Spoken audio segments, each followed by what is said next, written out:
Rosaria Echa, NIM saya 20104172251.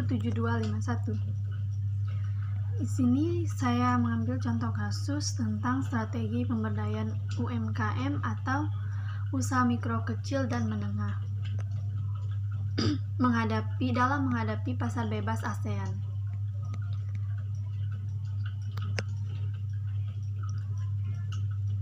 Belum kokohnya fundamental perekonomian Indonesia saat ini mendorong pemerintah untuk terus memberdayakan usaha mikro kecil dan menengah atau UMKM. Sektor ini mampu menyerap tenaga kerja cukup besar dan memberi peluang bagi UMKM untuk berkembang dan bersaing dengan perusahaan yang lebih cenderung menggunakan modal besar. Eksistensi UMKM memang tidak dapat diragukan lagi karena terbukti mampu bertahan dan menjadi roda penggerak ekonomi, terutama pasca krisis ekonomi. Di sisi lain, UMKM juga menghadapi banyak sekali permasalahan, yaitu terbatasnya modal kerja, sumber daya manusia yang rendah, dan minimnya penguasaan ilmu pengetahuan serta teknologi. Kendala lain yang dihadapi UMKM adalah keterkaitan dengan prospek usaha yang kurang jelas serta perencanaan, visi dan misi yang belum mantap. Hal ini terjadi karena umumnya UMKM bersifat income gathering, yaitu menaikkan pendapatan dengan ciri-ciri sebagai berikut. Merupakan usaha milik keluarga, menggunakan teknologi yang masih relatif sederhana, kurang memiliki akses permodalan, dan tidak ada pemisahan modal usaha dengan kebutuhan pribadi. Pemberdayaan UMKM di tengah arus globalisasi dan tingginya persaingan membuat UMKM harus mampu menghadapi tantangan global, seperti meningkatkan inovasi produk dan jasa, pengembangan sumber daya manusia dan teknologi, serta perluasan area pemasaran. Hal ini perlu dilakukan untuk menambah nilai jual UMKM itu sendiri, utamanya agar dapat bersaing dengan produk-produk asing yang kian membanjiri sentra industri dan manufaktur di Indonesia. Mengingat UMKM adalah sektor ekonomi yang mampu menyerap tenaga kerja terbesar di Indonesia. Pada tahun 2011, UMKM mampu berandil besar terhadap penerimaan negara dengan menyumbang 61,9% pemasukan produk domestik bruto atau PDB melalui pembayaran pajak yang diuraikan sebagai berikut. Sektor usaha mikro menyumbang 36,28% PDB, sektor usaha kecil 10,9%, dan sektor usaha menengah 14,7% melalui pembayaran pajak. Sementara itu, sektor usaha besar hanya menyumbang 38,1% PDB melalui pembayaran pajak. Sebagian besar atau hampir 99% UMKM di Indonesia adalah usaha mikro di sektor informal dan pada umumnya menggunakan bahan baku lokal dengan pasar lokal. Itulah sebabnya tidak terpengaruh secara langsung oleh krisis global. Laporan World Economic Forum atau WEF 2010 menempatkan pasar Indonesia pada ranking ke-15. Hal ini menunjukkan bahwa Indonesia sebagai pasar yang potensial bagi negara lain. Potensi ini yang belum dimanfaatkan oleh UMKM secara maksimal. Perkembangan UMKM di Indonesia masih dihadapkan pada berbagai persoalan, sehingga menyebabkan lemahnya daya saing terhadap produk impor. Persoalan utama yang dihadapi UMKM antara lain keterbatasan infrastruktur dan akses pemerintah terkait dengan perizinan dan birokrasi serta tingginya tingkat pungutan. Dengan segala persoalan yang ada, potensi UMKM yang besar itu menjadi terhambat. Meskipun UMKM dikatakan mampu bertahan dari adanya krisis global, namun pada kenyataannya permasalahan-permasalahan yang dihadapi sangat banyak dan lebih berat. Hal itu dikarenakan selain dipengaruhi secara tidak langsung krisis global tadi, UMKM harus pula menghadapi persoalan domestik yang tidak kunjung terselesaikan, seperti masalah upah buruh, ketenaga kerjaan dan pungutan liar, korupsi, dan lain-lain. Permasalahan lain yang dihadapi UMKM yaitu adanya liberalisasi perdagangan seperti pemberlakuan ASEAN-Cina Free Trade Area atau ACFTA yang secara efektif telah berlaku tahun 2010. Di sisi lain, pemerintah telah menyepakati perjanjian kerjasama ACFTA atau perjanjian lainnya, namun tanpa mempertimbangkan terlebih dahulu kesiapan UMKM agar mampu bersaing. Sebagai contoh, kesiapan kualitas produk, harga yang kurang bersaing, kesiapan pasar, dan kurang jelasnya peta produk impor sehingga positioning persaingan lebih jelas. Kondisi ini akan lebih berat dihadapi UMKM Indonesia pada saat diberlakukannya ASEAN Community yang direncanakan tahun 2015. Apabila kondisi ini dibiarkan, UMKM yang disebut mampu bertahan hidup dan tahan banting pada akhirnya akan bangkrut juga. Oleh karena itu, dalam upaya memperkuat UMKM sebagai fundamental ekonomi nasional, perlu kiranya diciptakan iklim investasi domestik yang kondusif dalam upaya penguatan pasar dalam negeri agar UMKM dapat menjadi penyangga atau buffer perekonomian nasional. Masalah lain yang dihadapi dan sekaligus menjadi kelemahan UMKM adalah kurangnya akses informasi, khususnya informasi pasar.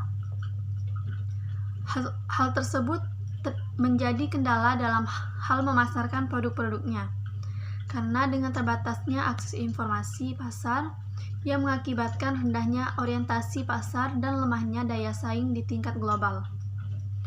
Miskinnya informasi mengenai pasar tersebut menjadikan UMKM tidak dapat mengarahkan pengembangan usahanya secara jelas dan fokus, sehingga perkembangannya mengalami stagnasi. Kemampuan UMKM dalam menghadapi terpaan arus persaingan global memang perlu dipikirkan lebih lanjut agar tetap mampu bertahan demi kestabilan perekonomian Indonesia. Selain itu, faktor sumber daya manusia di dalamnya juga memiliki andil tersendiri.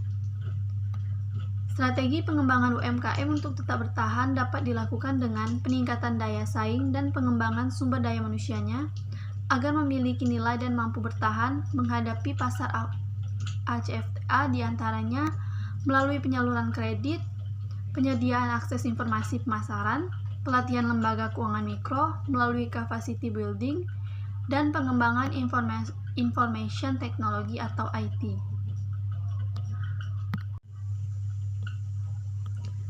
Selanjutnya adalah analisis berdasarkan bab 8. Keberadaan pemerintah pada umumnya memiliki pengaruh perekonomian pada tingkat yang berbeda-beda.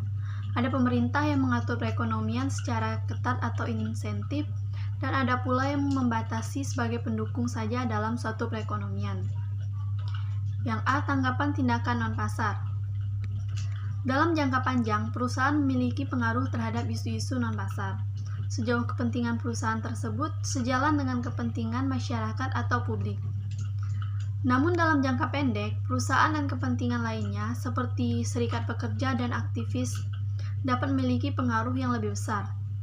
Berdasarkan contoh kasus di atas, kemampuan UMKM dalam menghadapi terpaan arus persaingan global memang perlu dipikirkan lebih lanjut agar tetap mampu bertahan demi kestabilan perekonomian Indonesia. Selain itu, faktor sumber daya manusia di dalamnya juga memiliki andil tersendiri. Strategi pengembangan UMKM untuk tetap bertahan dapat dilakukan dengan peningkatan daya saing dan pengembangan sumber daya manusia agar memiliki nilai dan mampu bertahan menghadapi pasar ACFTA, diantaranya melalui penyaluran kredit atau KUR, penyediaan akses informasi pemasaran, pelatihan lembaga keuangan mikro melalui capacity building, dan pengembangan information technology atau IT. Yang B. Kritik atas tindakan bisnis non-pasar. Sasaran bisnis dan kepentingan publik.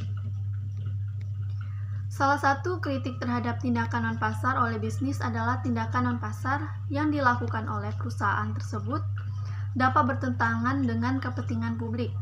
Berdasarkan contoh kasus di atas, sebagian besar atau hampir 99% UMKM di Indonesia adalah usaha mikro di sektor informal dan pada umumnya menggunakan bahan baku lokal dengan pasar lokal.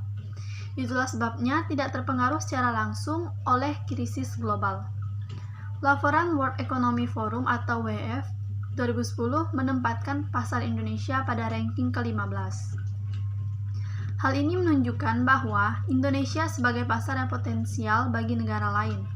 Potensi ini yang belum dimanfaatkan oleh UMKM secara maksimal. Yang C adalah kekuasaan yang tidak beralasan.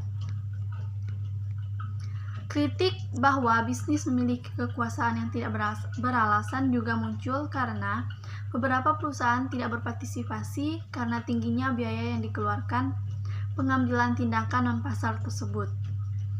Berdasarkan contoh kasus di atas, pada tahun 2011, UMKM mampu berandil besar terhadap penerimaan negara dengan menyumbang 61,9% pemasukan produk domestik bruto atau PDB melalui pembayaran pajak, yang diuraikan sebagai berikut. Sektor usaha mikro menyumbang 36,28% PDB, sektor usaha kecil 10,9%, dan sektor usaha menengah 14,7% melalui pembayaran pajak. Sementara itu, sektor usaha besar hanya menyumbang 38,1% PDB melalui pembayaran pajak. Yang D, kepemilikan manajemen. Kritik berikut ini terhadap aktivis non-pasar bisnis berfokus pada manipulasi. Manipulasi dapat mengambil dua bentuk dasar. Seseorang melibatkan representasi yang keliru dan aktivitas yang dilakukan berdasarkan pada ketidaktahuan, ketakutan, atau bias. Kekuatan bisnis non-pasar juga diperiksa oleh kekuatan kelompok kepentingan lainnya. Ada banyak kelompok lingkungan yang didanai dengan baik dan telah efektif dalam memajukan agensinya melalui politik, publik, dan swasta. Kelompok aktivis juga berfungsi sebagai pengawas kekuatan bisnis. Media pemberitaan dan media sosial memainkan peran penting dalam memantau aktivitas non-pasar bisnis dan kelompok kepentingan lainnya. Yang E, perumusan strategi non-pasar manajer dan strategi non-pasar. Karena pentingnya masalah non-pasar bagi kinerja perusahaan, tanggung jawab untuk merumuskan strategi non-pasar pada akhirnya terletak pada manajemen. Strategi non-pasar dengan demikian berfokus pada arena kelembagaan awal, di mana suatu masalah ditangani, dan pada pendelegasian berikutnya ke badan-badan administratif atau pengatur. Landasan untuk strategi tersebut adalah analisis non-pasar. Analisis non-pasar membentuk dasar untuk strategi yang efektif, berdasarkan bagian 1 dan bab 6. Analisis non-pasar mencakup komponen-komponen berikut. Yang pertama, menilai karakteristik masalah dan di mana posisinya dalam siklus hidupnya. Yang kedua, mengidentifikasi kepentingan yang terpengaruh oleh masalah tersebut. Yang ketiga, menilai motivasi dan insentif. Yang keempat, menganalisis kemungkinan permintaan dan penawaran tindakan non-pasar. Yang kelima, menilai sifat politik dari masalah tersebut. Yang keenam, mengidentifikasi arena kelembagaan di mana masalah akan ditangani. Yang ketujuh, menilai karakteristik kelembagaan. Dan yang kedelapan, mengidentifikasi pemangku kepentingan kelembagaan dan konstitusional lainnya serta kepentingan kebijakan. Kalau berdasarkan contoh kasus di atas, upaya pemerintah dalam mengatasi permasalahan adalah dapat dilakukan melalui kampanye cinta produk dalam negeri serta memberikan suntikan pendanaan pada lembaga keuangan mikro.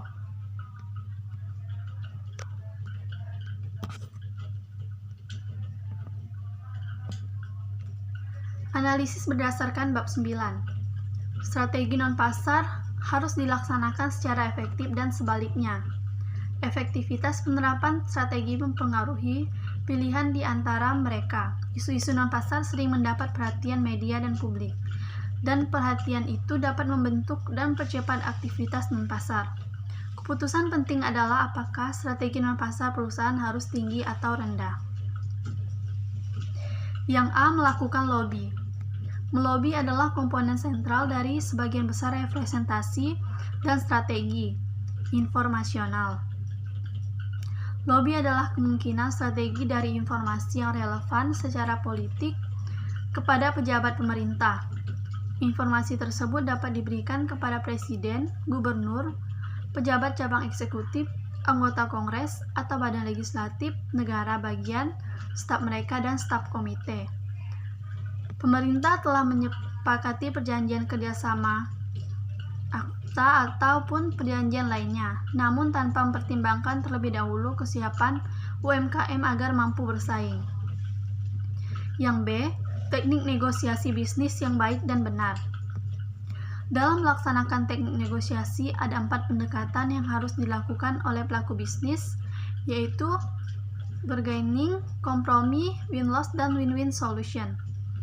Namun, teknik yang paling efektif adalah win-win solution, di mana kedua belah pihak memperoleh manfaat yang sama. Dalam teknik win-win solution, pihak lawan tidak dipandang sebagai kompetitor bisnis, tetapi dipandang sebagai mitra bisnis yang pada akhirnya akan memunculkan hubungan jangka panjang dan harmonis. Berdasarkan contoh kasus di atas, pada tahun 2011 UMKM mampu berandil besar terhadap penerimaan negara dengan menyumbang 61,9% pemasukan produk domestik bruto atau PDB melalui pembayaran pajak yang diuraikan sebagai berikut. Sektor usaha mikro menyumbang 36,28% PDB, sektor usaha kecil 10,9%, dan sektor usaha menengah 14,7% melalui pembayaran pajak. Sementara itu, sektor usaha besar hanya menyumbang 38,1% PDB melalui pembayaran pajak. Sebagian besar atau hampir 99% UMKM di Indonesia adalah usaha mikro di sektor informal dan pada umumnya menggunakan bahan baku lokal dengan pasar lokal. Itulah sebabnya tidak terpengaruh secara langsung oleh krisis global. Laporan World Economic Forum atau WEF 2010 menempatkan pasar Indonesia pada ranking ke-15. Hal ini menunjukkan bahwa Indonesia sebagai pasar yang potensial bagi negara lain. Yang C, informasi teknis dan politik. Informasi teknis terdiri dari data dan prediksi tentang konsekuensi kebijakan alternatif. Informasi politik berkaitan dengan dampak suatu alternatif terhadap konstituen atau kepentingan kebijakan pemegang jabatan. Pemberdayaan UMKM di tengah arus globalisasi dan tingginya persaingan membuat UMKM harus mampu menghadapi tantangan global, seperti meningkatkan inovasi produk dan jasa, pengembangan sumber daya manusia dan teknologi, serta perluasan area pemasaran. Hal ini perlu dilakukan untuk menambah nilai jual UMKM itu sendiri, utamanya agar dapat bersaing dengan produk-produk asing yang kian membanjiri sentra industri dan manufaktur di Indonesia. Mengingat UMKM adalah sektor ekonomi yang mampu menyerap tenaga kerja terbesar di Indonesia. Pada tahun 2011, UMKM mampu berandil besar terhadap penerimaan negara dengan menyumbang 61,9% pemasukan produk domestik bruto melalui pembayaran pajak yang diuraikan sebagai berikut. Sektor usaha mikro menyumbang 36,28% PDB, sektor usaha kecil 10,9%, dan sektor usaha menengah 14,7% melalui pembayaran pajak. Sementara itu, sektor usaha besar hanya menyumbang 38,1% PDB melalui pembayaran pajak. Yang D, kredibilitas dan relevansi informasi. Kredibilitas membutuhkan reputasi yang mapan, data dan analisis yang terbukti dengan sendirinya, atau pembuktian oleh orang lain dengan kepentingan yang berbeda. Pemberdayaan UMKM di tengah arus globalisasi dan tingginya persaingan membuat UMKM harus mampu menghadapi tantangan global, seperti meningkatkan inovasi produk dan jasa, pengembangan sumber daya manusia dan teknologi, serta perluasan area pemasaran. Hal ini perlu dilakukan untuk menambah nilai jual UMKM itu sendiri, utamanya agar dapat bersaing dengan produk-produk asing yang kian membanjiri sentra industri dan manufaktur di Indonesia, mengingat UMKM adalah sektor ekonomi yang mampu menyerap tenaga kerja terbesar di Indonesia.